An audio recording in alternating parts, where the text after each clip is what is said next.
Bonjour et bienvenue sur Isobourse. Vendredi 21 janvier 2022, l'indice CAC 40 a terminé la semaine sur une baisse hebdomadaire de 1,04% à 7068 points, en repli de 1,18% depuis le début d'année 2022.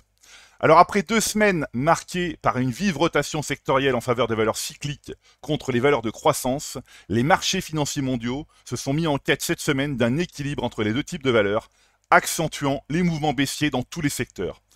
En mode panique, les marchés américains ont perdu entre 4 et 8% cette semaine, tandis que les bourses européennes ont été plus résilientes avec des pertes comprises entre 1 et 3%. Depuis le début d'année 2022, la plus forte baisse revient à l'indice phare des valeurs technologiques, le Nasdaq Composite, avec une perte de 12%. En hausse de 45% depuis le dernier signal haussier validé en mai 2020, l'indice Nasdaq Composite est en train d'amorcer un retournement baissier de moyen terme. Il s'agit d'un signal mensuel en formation qui devra être confirmé ou infirmé fin janvier 2022, mais qui d'ores et déjà doit nous inviter à la prudence.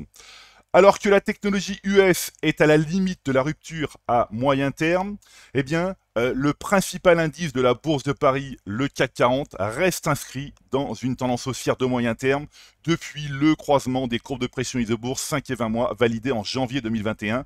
Le CAC 40 progresse de 30% depuis le signal isobourse.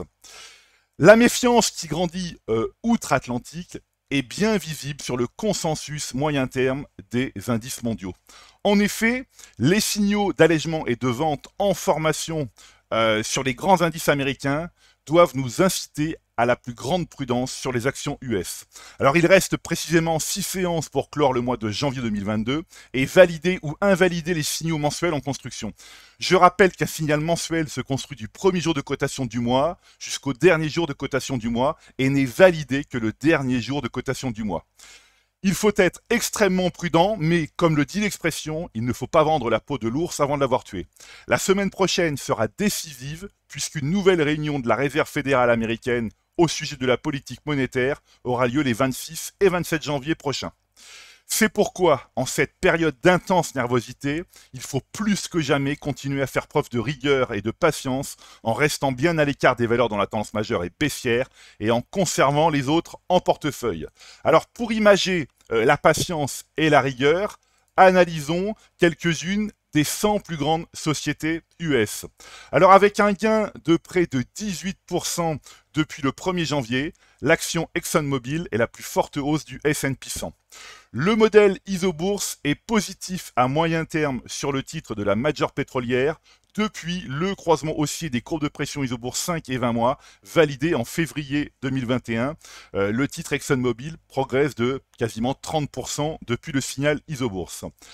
A l'inverse, eh bien, la plus forte baisse du S&P 100 revient à Netflix avec une perte de 34% depuis le 1er janvier, dont 24% cette semaine. Le modèle isobourse est négatif est passé négatif fin décembre 2021 sur le titre du leader mondial du streaming vidéo. À Paris, eh bien, la plus forte hausse du SBF 120 revient à Eramet avec un gain de 30% depuis le 1er janvier, dont 10% cette semaine. Le modèle isobourse est positif à moyen terme sur le titre du groupe minier et métallurgique depuis le signal haussier validé en novembre 2020. Le titre Eramet progresse de 154% depuis le signal isobourse. Voilà. C'est maintenant à vous de faire le point de vos valeurs en portefeuille avec Isobourse. Je vous donne rendez-vous pour ma prochaine chronique et d'ici là, restez avec nous sur Isobourse.